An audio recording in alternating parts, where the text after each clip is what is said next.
शाश्वत वाणी में आपका स्वागत है।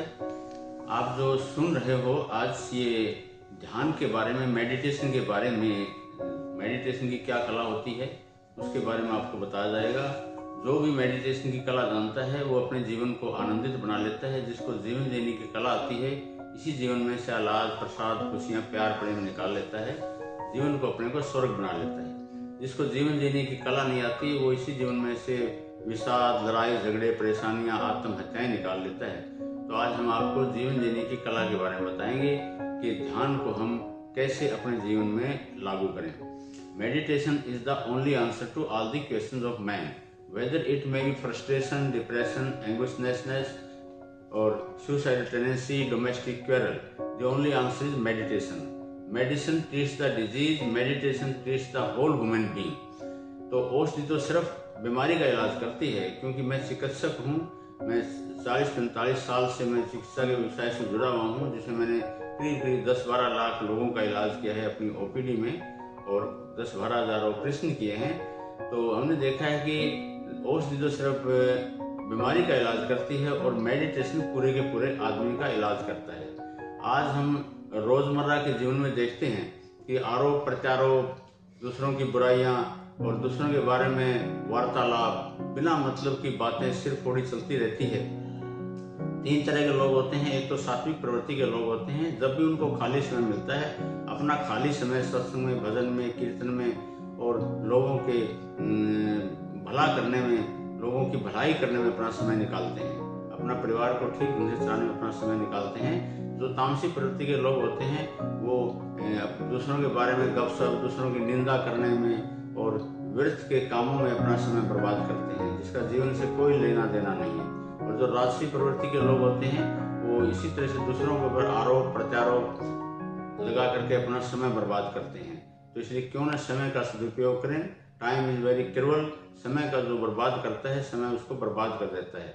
इसलिए आजकल के जो माहौल में हम रोजमर्रा के जीवन में देखते हैं, लोग यूट्यूब पर, सोशल मीडिया में एक दूसरे को आरोप प्रत्यारोप लोग लगाते हैं और नेता आपस में एक दूसरे पर जो सत्ता पक्ष के होते हैं वो इसी चीज़ को बचाने में लगे रहते हैं कि हमारी सत्ता कैसे बचे। वो लोगों का विरोध करने पर और लोगों की कोई प्रदर्शन करने पर उनकी कोशिश होती है कोई विरोध ना करे, सिर्फ वो कुर्सी को बचाने के चक्कर में प्रयास रहता है।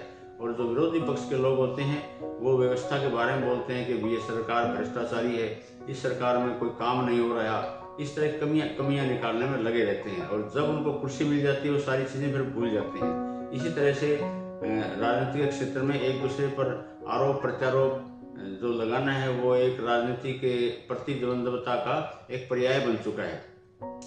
और दूसरा क्षेत्र है सामाजिक क्षेत्र। बाबा हैं तरह तरह के, कोई किसी बाबा को ढोंगी कहता है, कोई किसी बाबा को पाखंडी कहता है। वो अपना समय बर्बाद करते हैं।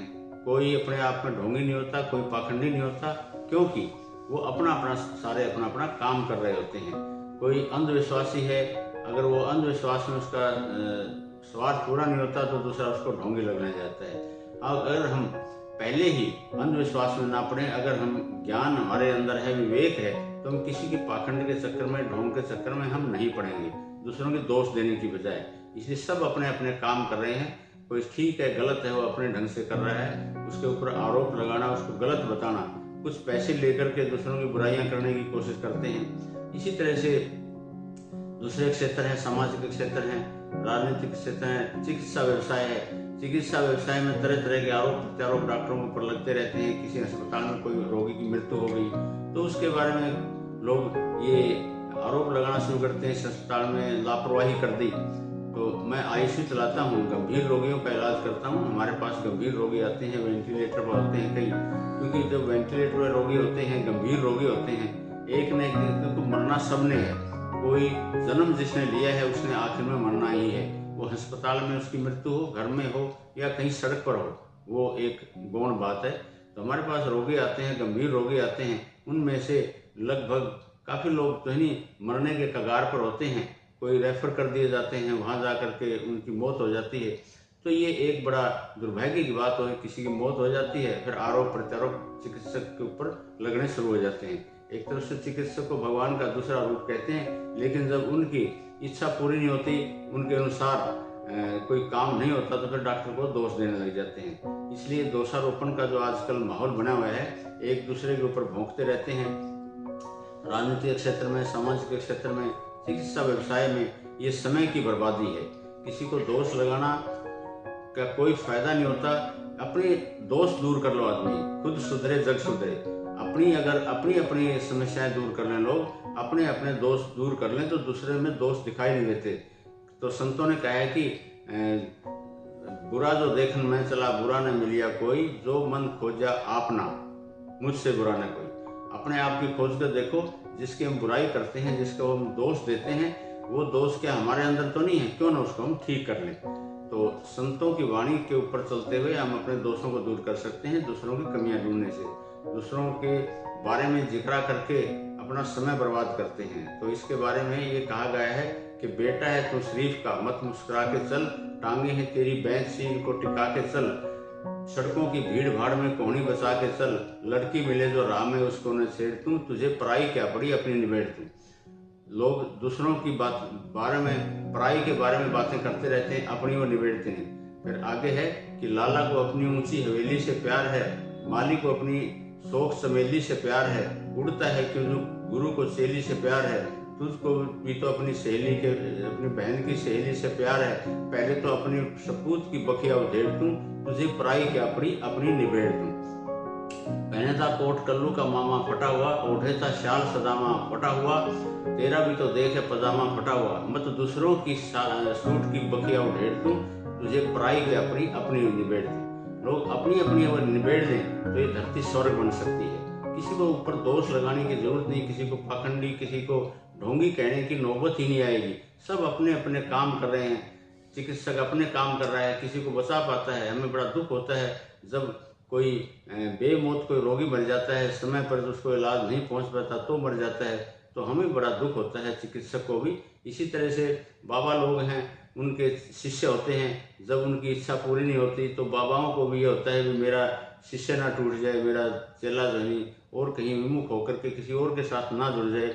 उनकी यही इच्छा होती है कि मेरी सारी जो भी मैं इसको शुभ आशीष दूँ, सर पर हाथ रख के इसको कोई भी इच्छा पूरी करने की बात कहूँ, इसकी इच्छा पूरी होनी चाहिए। इसी तरह मंदिरों में जाते हैं लोग, पुजारी की कोशिश होती है जो मैं प्रसाद दे करके इसकी घोषणा करूँ, इसकी इच्छा पूरी हो ताकि दोबारा खुद आए, औरों को भी लाए।